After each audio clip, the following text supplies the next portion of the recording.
La gracia te abrirá puertas. Dios es un Dios de oportunidades para todos, y yo no niego eso. Porque si te equivocaste, Dios te volverá a llamar. Porque si estás perdido, Dios dirá de nuevo tu nombre. Pero sí debo enseñarte esto. La gracia te abre puertas, pero el carácter te hace permanecer. Y es así el título: antes que la lámpara se apague. Esta frase no es una frase mía, sino es una frase que está en la Biblia, en el libro de Samuel, en el primer libro de Samuel, en el capítulo 3, del verso 1 al 4, va a aparecer allí. Y dice: el joven Samuel ministraba a Jehová en presencia de Elí, y la palabra de Jehová escaseaba en aquellos días. No había visión con frecuencia. Y aconteció un día que, estando Elí acostado en su aposento, cuando sus ojos comenzaban a oscurecerse, de modo que no podía ver, Samuel estaba durmiendo en el templo de Jehová, donde estaba el arca de Dios. Y antes que la lámpara de Dios fuese apagada, aquí está el título, Jehová llamó a Samuel, y él respondió: heme aquí. En estos pocos versículos hay tantas verdades. En estos pocos versículos hay tanto para entender.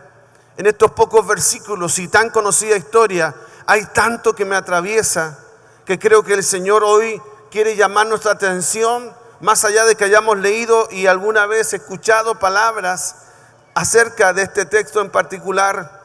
Pero hay cosas que se dispararon frente a mis ojos y me atravesaron al leer una vez más estos versículos. Versículos donde Dios llama a un muchacho.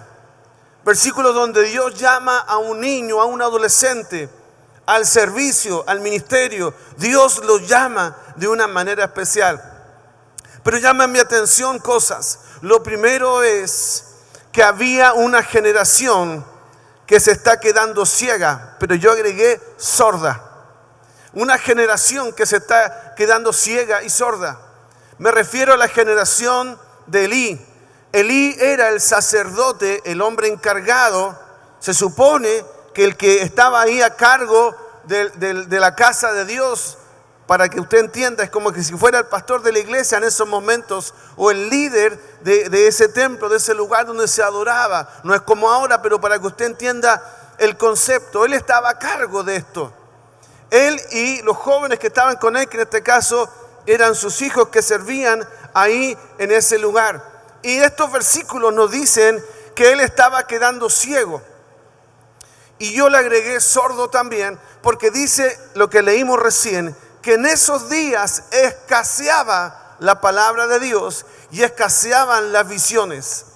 Es decir, Dios no estaba hablando. ¿A quién Dios le hablaba en esos tiempos? Le hablaba a los profetas, le hablaba a sus sacerdotes, y estos les hablaban al pueblo de Dios, a la gente.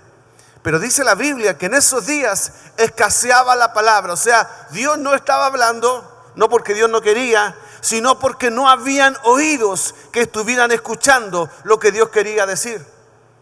Porque Dios habla a quien quiere escuchar, pero además Dios habla a quien está dispuesto a pagar el costo de escucharlo. Todos dicen: yo quiero escuchar a Dios, yo quiero que Dios me hable, quiero que Dios se muestre a mi vida, y Dios quiere hacerlo.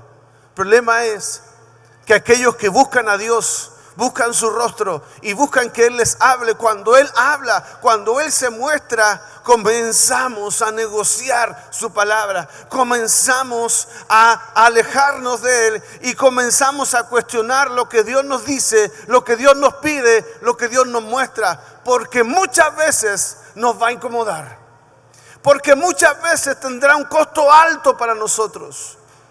Porque muchas veces cuando no hemos amado profundamente a Dios, nos va a resultar incómodo cuando Él habla, cuando Él dice. Todos quieren el beneficio, pero nadie quiere pagar el costo. Todos quieren el resultado, pero nadie quiere el proceso. Todos quieren ver la gloria de Dios, pero nadie estuvo dispuesto a buscar al que da la gloria. Todos quieren las bendiciones, pero muchos olvidaron amar al que bendice. La gente se acostumbró al resultado, a la bendición, a la prosperidad, pero olvidó el Dios que te da todo eso. Es triste y es doloroso para Dios que hayan personas que solo le busquen por el interés que significa conocerlo, por las bendiciones que tiene. Ya hablamos hace un par de semanas, o creo que el domingo pasado, cuando dijimos que teníamos que buscar primeramente el reino de Dios, ¿se acuerdan? Y su justicia, y las demás cosas serían añadidas. No estamos aquí por las añadiduras. No estamos aquí por las bendiciones. Estamos porque amamos a Dios. Y los que amamos a Dios, la Biblia dice, y Dios mismo dice en su palabra, que por amarlo a Él, por servirlo a Él, por honrarlo a Él, Dios nos honraría a nosotros. Pero no es al revés, no es la motivación. Esta generación se estaba quedando ciega y sorda. Ya no veían a Dios, ya no escuchaban a Dios, y solo vivían de los recuerdos de lo que algún día vivieron, de lo que algún día escucharon, de lo que algún día estudiaron que era Dios, pero no estaban teniendo en el presente una experiencia con Dios profunda. ¿Sabes cuál es el problema de esto? Que cuando no hay visión, que cuando no hay palabra de Dios, que cuando tú dejas de escuchar a Dios, viene perversión. La generación de Elí, del sacerdote, se pervirtió. La Biblia nos cuenta que los muchachos hicieron un desastre. Comenzaron a hacer lo que no agradaba a Dios. Comenzaron a abusar de lo que tenían en sus manos y se pervirtieron. Porque cuando no hay una voz de Dios sonando aquí en tu oído, cuando no hay una voz de Dios clavándote en el corazón, algo va a llenar tus oídos, algo va a llenar tu mente. Y cuando no está Dios en primer lugar, se levanta entonces el hombre. Y el hombre se entrona. Y tu razón se entrona. Tus deseos se entronan. Tus anhelos son primeros. Tus pensamientos y tus argumentos son primero. Y Dios deja de ser Dios en tu vida. Y Dios deja de ser Señor en tu vida. Y cuando digo perversión, no estoy solamente hablando de una perversión sexual, que es lo primero que se nos viene a la mente cuando digo perversión. Que si también es un resultado, por supuesto. Pero pervertir es sacar de un lugar y hacerlo, abandonar un lugar que no corresponde, o distorsionar algo que en su raíz era puro, era limpio y era especial. Es decir, cuando yo saqué a Dios del primer lugar de mi vida, pervertí mi vida. Ese es el punto de partida de la perversión. Lo demás son solo consecuencias. El peligro de una generación que no escucha a Dios, el peligro de una generación que no habla con Dios, que no escucha a Dios, es que comienza a pervertirse. Cuando la palabra de Dios escasea y ya no hay visión, viene la perversión y la pérdida de las generaciones. Pero Dios siempre levanta una generación. Diga conmigo, pero Dios siempre levanta una generación. Y esta generación, y es lo que Dios me hizo poner atención. Dice la Biblia, lo que leímos, que Samuel, que representa esta nueva generación, Samuel no era de la casa de Elí, Samuel venía de afuera. Te hago un poquito de memoria. Samuel es el resultado de un milagro. ¿Alguien se acuerda de la historia? Su madre estéril, no podía tener hijos. Sufría, estaba amargada. Estaba sufriendo acoso por esto, porque se burlaban de ella, porque no podía ser madre. Ella va delante de la presencia de Dios. Le pide a Dios que le dé este milagro. Dios responde su oración y trae el milagro sobre su vida. Ella tiene al hijo, pero ella hace un pacto con Dios. Que si Dios le daba un hijo, ella se lo iba a entregar y sería un consagrado a Dios. Entonces la Biblia nos cuenta que nace este niño. Ella lo amamanta en los primeros días de su vida hasta que ya lo puede destetar. Y entonces la Biblia nos enseña que ella lo lleva al templo y lo entrega tal como había pactado. Es decir, que ese Samuel, desde el vientre de su madre, era un consagrado. Ese Samuel, desde el vientre de su madre, era un apartado para Dios. Y la mamá no olvidó. Y la mamá lo dejó allí. Le dejó todo lo que tenía que dejarle. Ella entendía que la asignación que venía no lo podía acompañar. Padres, ustedes deben entender que cuando Dios llama a un hijo, tú le acompañarás una etapa de tu vida, pero el resto del camino Dios pondrá hombres y mujeres de Dios que lo van a llevar al cumplimiento de su palabra. Y nunca en eso habrá pérdida. Ana nunca dejó de ser la madre de Samuel, pero Ana entendió que tenía que dejarlo en el templo, que él tenía que aprender cosas, que él tenía que experimentar a Dios de manera personal, que él tenía que experimentar a Dios de una manera individual, que no solamente escuchando lo que la mamá le contaba de lo que él era, sino que ahora él tenía que vivir sus propias experiencias. Pero me llama la atención de Samuel, que dice la Biblia que él dormía al lado del arca de la presencia de Dios. ¿No le llamó la atención eso alguna vez? A mí me llamó la atención ahora. Dice la Biblia que él dormía cerca, muy cerca del arca de la presencia de Dios. Déjame explicar para quien no lo sabe. El arca de la presencia de Dios en ese tiempo era un lugar físico que se había construido. Era como un baúl, parecido a un baúl, donde había todo un diseño especial que Dios le dio al hombre, y en ese lugar habitaba Dios. Y en el templo, por supuesto, donde se guardaba el arca. Miren dónde dormía Samuel. ¿Dónde dormía Samuel? ¿Sabe qué significa eso? Que cuando Samuel despertaba, lo primero que sus ojos veían, ¿qué era? Cuando sus ojos se abrían en la mañana, lo primero que veía era la presencia de Dios. Pero en la noche, antes de dormir y antes de cerrar sus ojos, lo último que sus ojos veían, ¿qué era? Entonces, ¿te podrás imaginar qué soñaba Samuel? Tú sabes que muchos de los sueños que tenemos son el resultado de lo que nos pasa en el día. Son el resultado de experiencias que tenemos en el día. Nosotros vamos guardando imágenes, acumulamos. No estoy diciendo que todos los sueños tengan un sentido, un significado, porque hay cosas que no tienen valor ni sentido. Pero mucho de lo que está en tu mente se reproduce más tarde. Mucho de lo que se alimenta tu mente es lo que mañana serán palabras, pensamientos, ideas. Entonces yo te pregunto, ¿cuáles eran los planes de Samuel? ¿De dónde salían las ideas de Samuel? ¿Qué soñaba hacer Samuel cuando fuera grande? Yo no me imagino otra cosa que no sea estar en la presencia de Dios. Había una cosa que él sabía, y lo sabía desde niño. Había una cosa que él sabía muy bien, y era estar en la presencia de Dios. Eso aseguró toda su vida y todo su futuro. Y luego le aprendió a escuchar a Dios. Al principio le costó entender, pero luego se familiarizó con esa voz.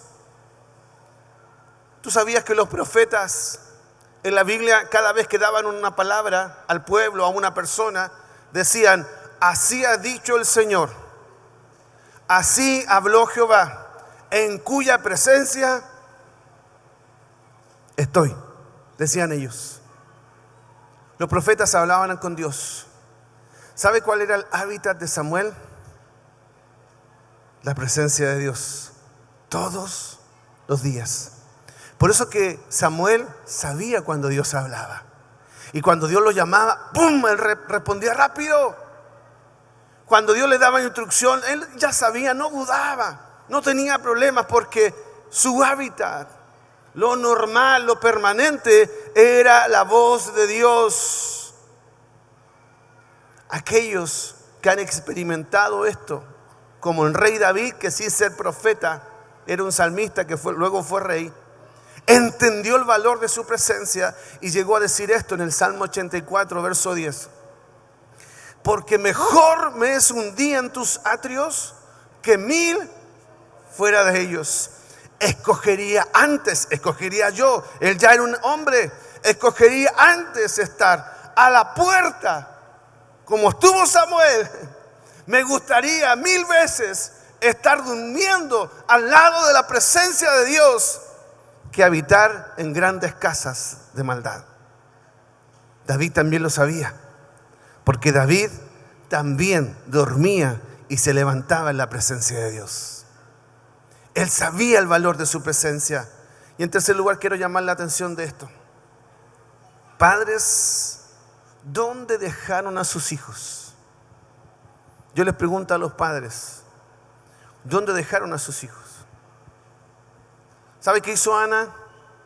Lo dejó en el templo para que su hijo fuera un consagrado. Yo no te estoy diciendo esto de manera literal, que tú tengas que venir a dejarlo aquí e irte para la casa. A algunos les gustaría, ¿verdad? Escuché varios amén y varios gloria a Dios, dejarlo aquí. Estaría lindo. Ahí veo algunas manos levantadas, 2 manos levantadas ahí. ¿Cómo les gustaría dejar a sus hijos acá e irse a la casa?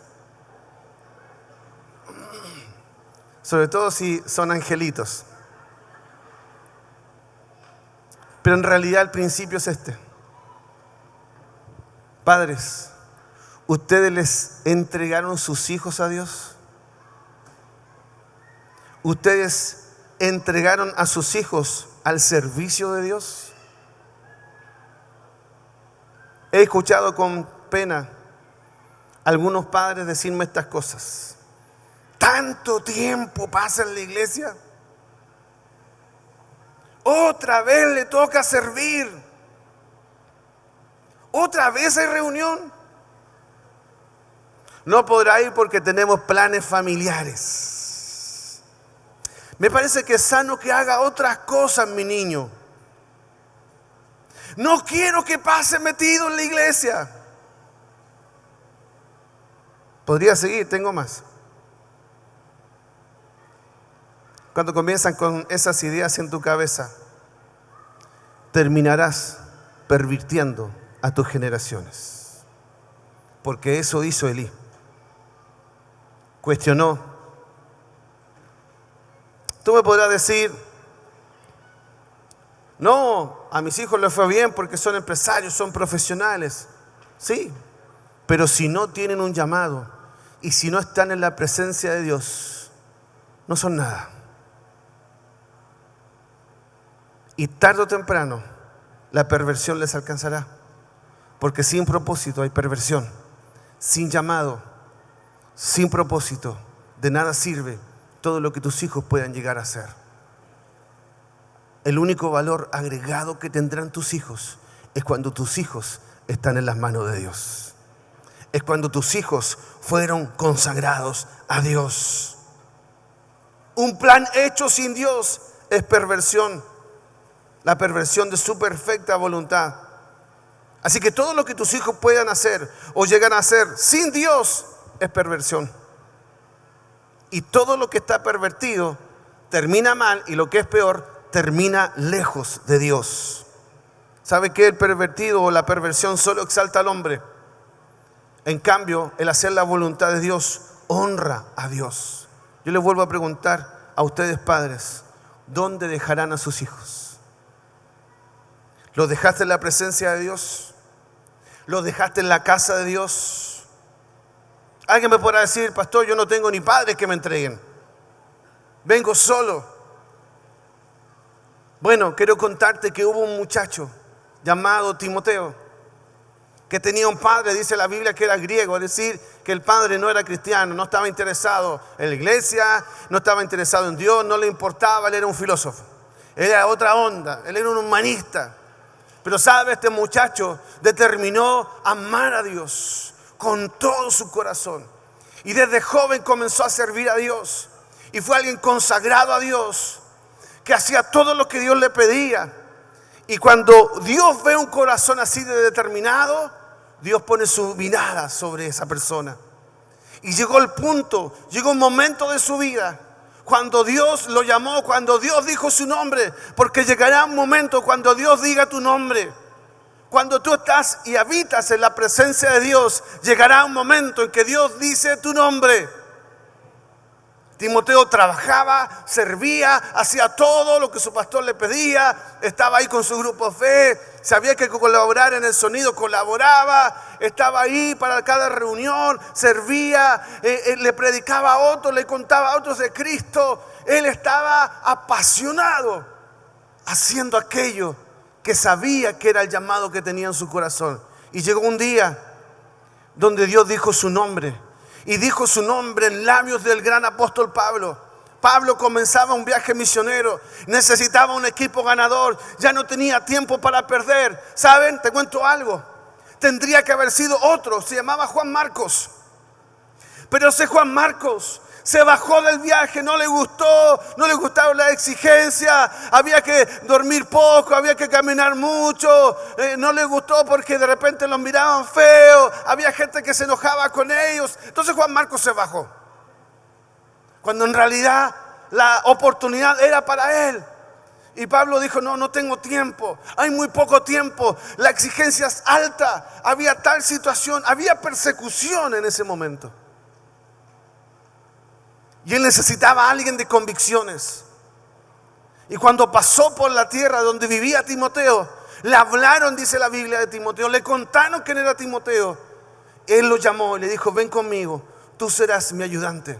Y el apóstol Pablo termina entregando, derramando sobre Timoteo toda su unción, todo su conocimiento, toda su sabiduría, y llegó a ser su mano derecha en el ministerio apostólico que desarrolló el apóstol Pablo durante todo el libro de Hechos.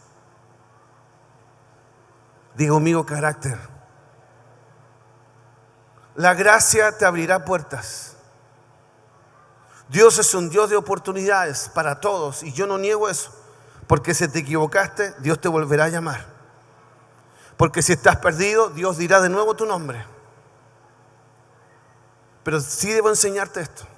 La gracia te abre puertas, pero el carácter te hace permanecer. El carácter te hace permanecer. Daniel fue otro joven llamado por Dios. Entró en el imperio de Babilonia. Comenzó a desarrollarse. Al principio, en el fervor de un llamado, todos queremos estar, todos respondemos. Pero la falta de carácter hace abortar un llamado, hace que un llamado quede truncado o a mitad de camino. Daniel no quedó a mitad de camino. ¿Sabe por qué? Porque él tenía carácter. ¿Qué tenía? Y dice la Biblia que llegó a ser 10 veces mejor. Y dice la Biblia que no dobló sus rodillas delante de un edicto que le podía costar la vida. ¿Sabe por qué? Porque alguien que tiene carácter tiene convicciones. Convicciones. Cuando Dios diga tu nombre, debes estar preparado y tienes que ser alguien de convicciones. ¿Sabe qué es convicción? Se lo explico rápido, lo hablamos con los jóvenes. Convicción es aquello por lo que estás dispuesto a vivir y aquello por lo que estás dispuesto a morir. Eso es una convicción. Aquello por lo que estás dispuesto a vivir y aquello por lo que estás dispuesto a morir. Si no, son solo ideas bonitas, si no, solo pensamientos. Convicción, convicción. Le contaba a los muchachos que me impresionó leer la convicción de los apóstoles de aquel equipo que Jesús armó. Todos tuvieron muertes trágicas por seguir a Jesús. Prácticamente todos, a excepción de Juan. Pero se cuenta la historia de uno de ellos que cuando estaba siendo llevado, porque él lo iba a ejecutar por el soldado que tenía que llevarlo, él iba a ser decapitado. Y de camino, cuando iba a ser decapitado, él le comenzó a hablar. Él no iba alegando, él no estaba enojado. Él no dijo, pero ¿cómo? Esto es injusto. ¿Cómo me van a matar a mí? Yo que prediqué, yo que pagué un costo. ¿Sabe qué hacía él? Le comenzó a hablar a quien era el soldado que lo llevaba. Decía, no sabes el privilegio que tengo de morir por Jesús. Estaba esperando este día. Soy privilegiado de haber conocido y amado a Jesús. Él atravesó mi corazón y atravesó mi vida.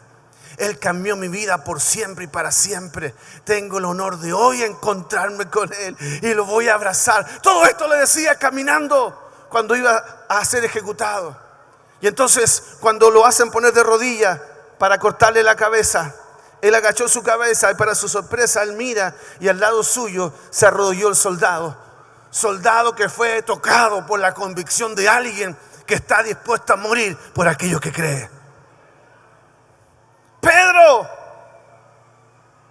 murió crucificado y cuando iba también camino a ser crucificado, él habló del alto honor que había sido servir a Jesús y daba testimonio. Algunos historiadores dicen que algunos cantaban de camino a esa ejecución. Y Pedro cuando llega al lugar y ve la cruz dice, no puedo tener tan grande honor. Aquel que amé y aquel que serví murió en la cruz. Yo no me acerco siquiera a Jesús. Y Él pidió ser crucificado de manera inversa, al otro lado, con la cabeza para abajo. Y así por largas horas estuvo agonizando Pedro por las convicciones que tenía.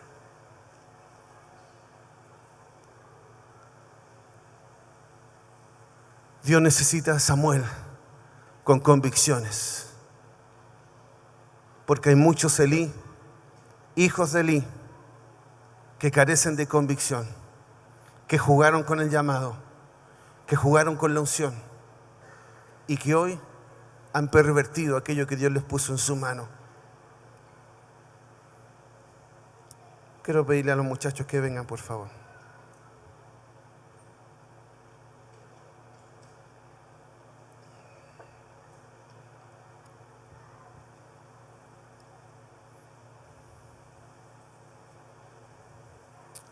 Antes que la lámpara se apague. Diga conmigo, antes que la lámpara se apague. Dice los versículos que leímos que ya estaba dormido Elí. Se estaba durmiendo también Samuel. Y en ese tiempo para iluminarse usaban las lámparas. Pero esa lámpara, en realidad, intencionalmente, creo representa la presencia de Dios. El fuego que se mantiene encendido con personas que responden a un llamado.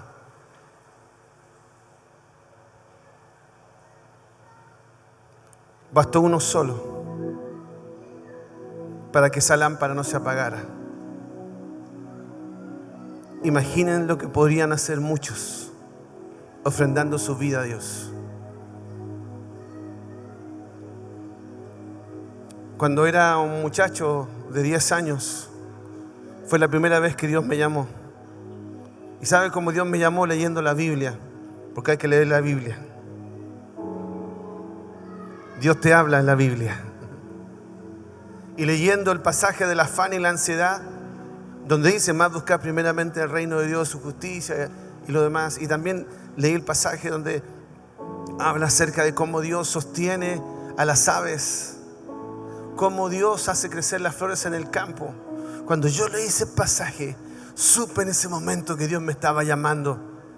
No entendía mucho, no sabía nada. Si alguien me preguntaba cosas de la Biblia, no te las podría responder porque era un niño. Pero sí sabía que Dios me estaba llamando. ¿Y sabe qué hice? Emocionado fui, tomé la Biblia y fui donde mi papá y le dije, papá, Dios me está llamando. Mi papá me miró con cariño y me dijo, bueno, me alegro, hijo, Dios te va a ir confirmando las cosas en el tiempo. Fue una respuesta sencilla. Él no apagó mi fe con su respuesta, pero tampoco supe qué significaba. Sí sabía que Él me estaba llamando.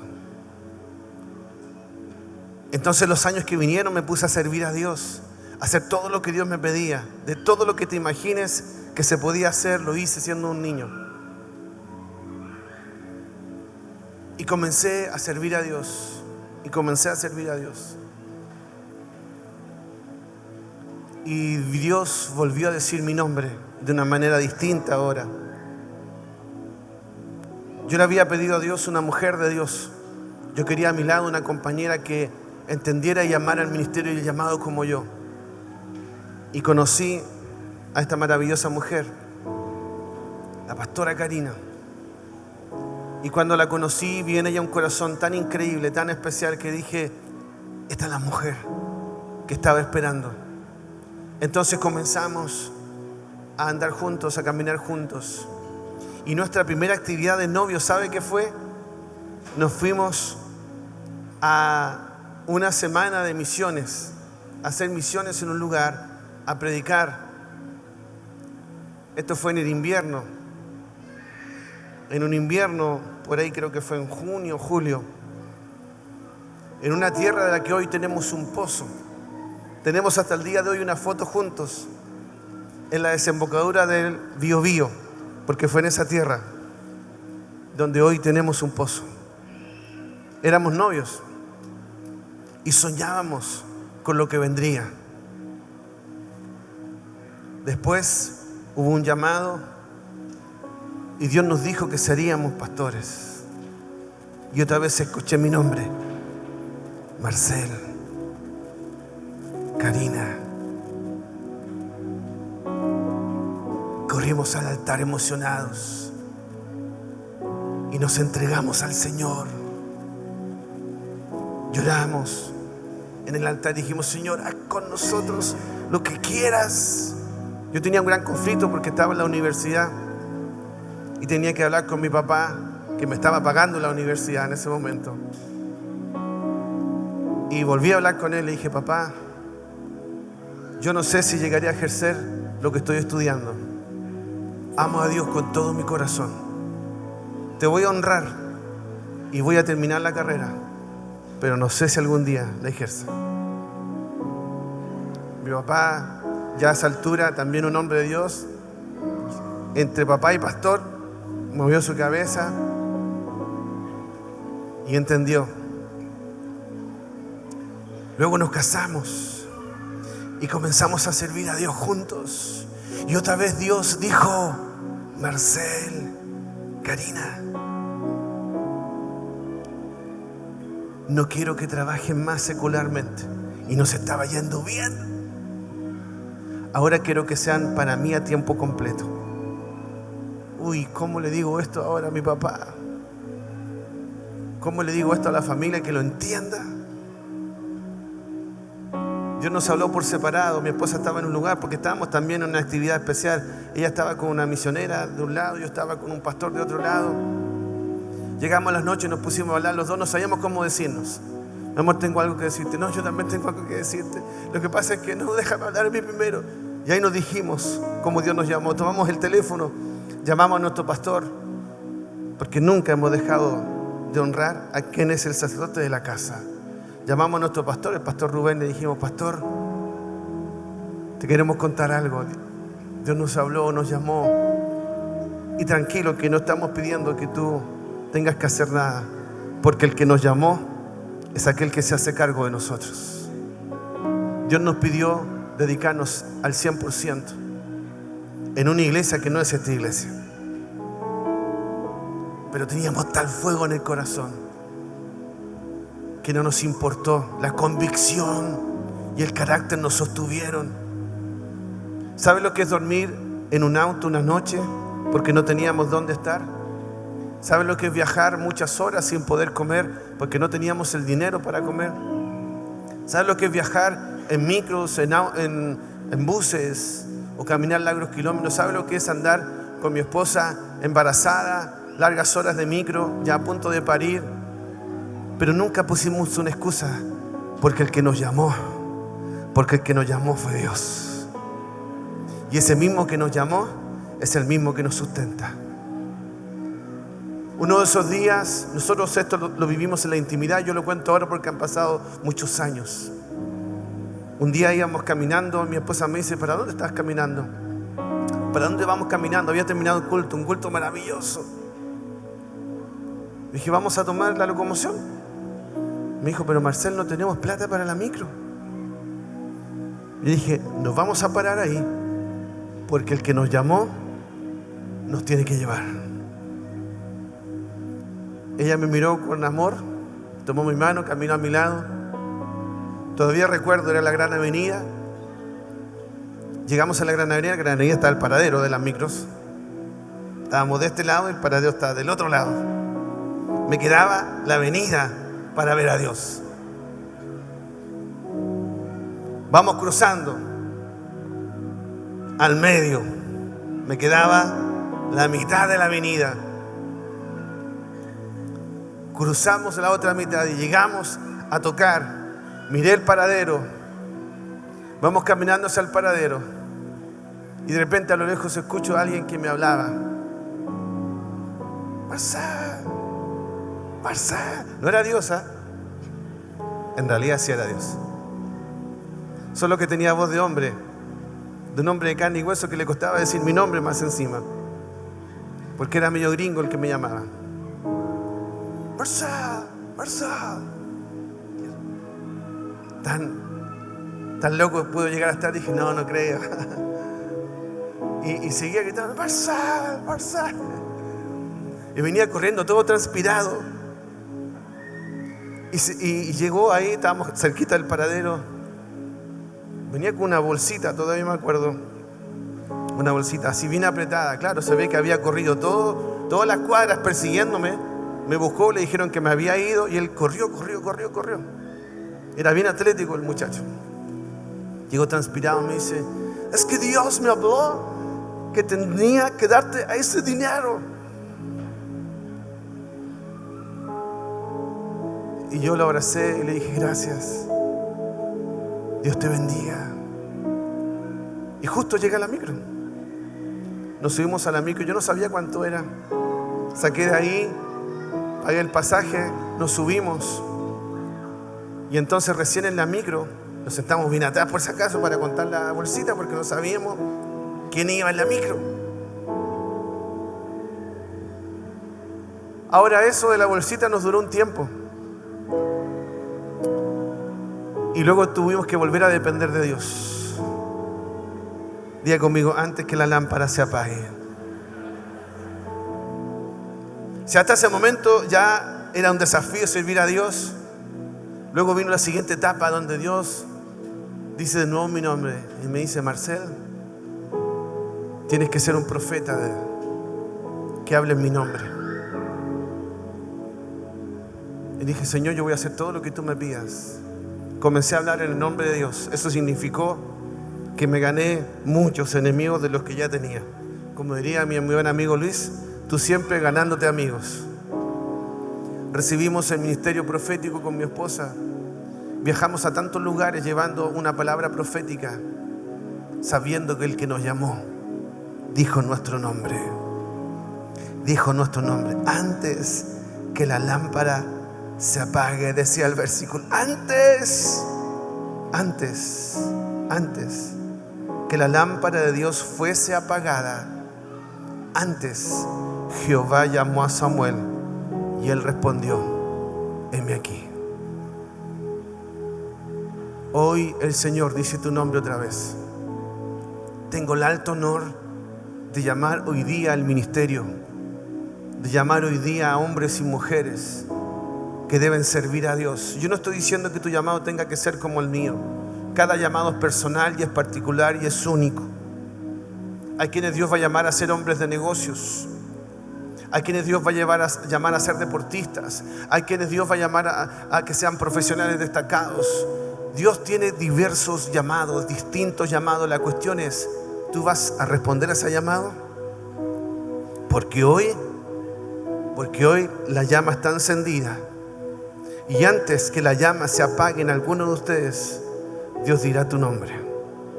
Y yo quiero saber si estarás dispuesto a responder a ese llamado. Póngase de pie y vamos a adorar su nombre.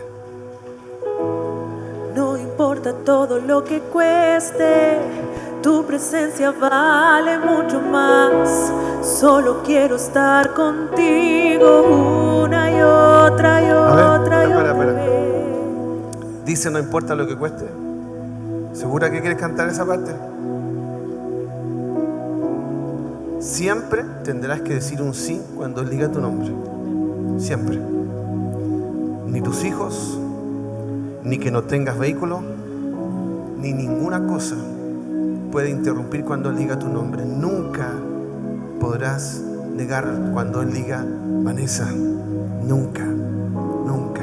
Por eso estamos aquí, porque Dios puede decir nuestro nombre en cualquier momento. Qué tristeza me da cuando a veces le pregunto a Pedro: Pedro, ¿cómo estamos con las bandas? No, lo que pasa es que algunos no pueden. ¿Cómo que no pueden? No pueden, pastor. No estoy hablando mal de nadie, solo estoy diciendo que tiene que estar disponible cuando Él diga tu nombre. Tu agenda, tu calendario debe ser Dios. Yo no estoy negando el descanso, porque todos tenemos que tener descanso. No estoy negando que Dios trazó un camino, no estoy negando nada de eso. Solo quiero que entiendas esto, que Él dice tu nombre en el momento que Él quiere. Y cuando Él diga tu nombre, ojalá del otro lado se escuche: heme aquí, heme aquí. ¿Y qué tal si algunos ya tenían hecho una agenda? Y esto lo he dicho muchas veces. Y Dios te cambia la agenda. ¿Cuántos jóvenes hay aquí? ¿Qué tal si les dijera: muchachos, vamos a armar aquí un altar de adoración y nos vamos a quedar una semana adorando acá? No van a poder regresar a sus casas. No van a poder irse.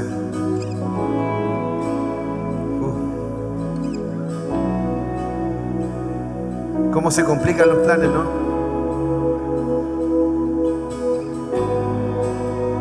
¿Cuántos, antes que la lámpara se apague, pueden decir: aquí estoy, Señor, heme aquí?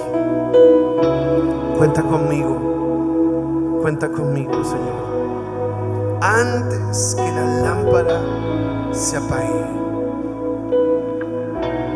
Dios dice, Dios pregunta: ¿a quién enviaré?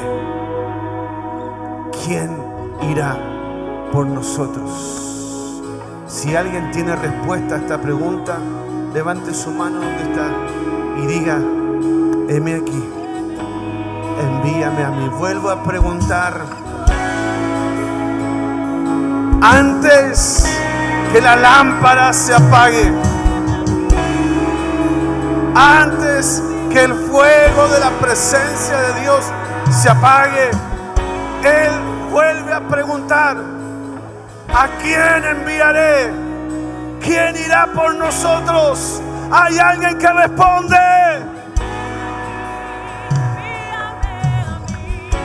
Y no importa todo lo que cueste, tu presencia vale mucho más.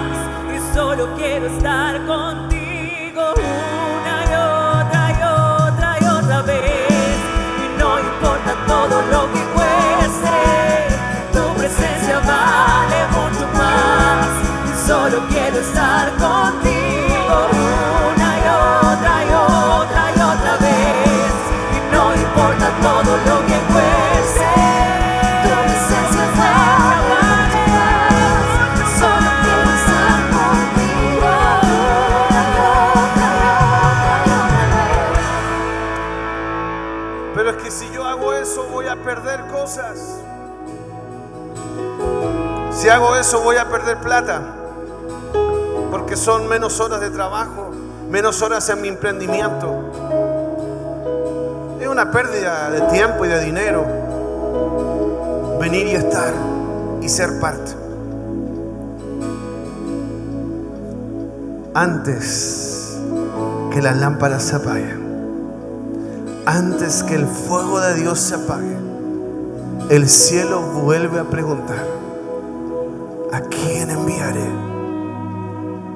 ¿Y quién irá por nosotros? No importa todo lo que cueste, tu presencia vale mucho más. Yo solo quiero estar contigo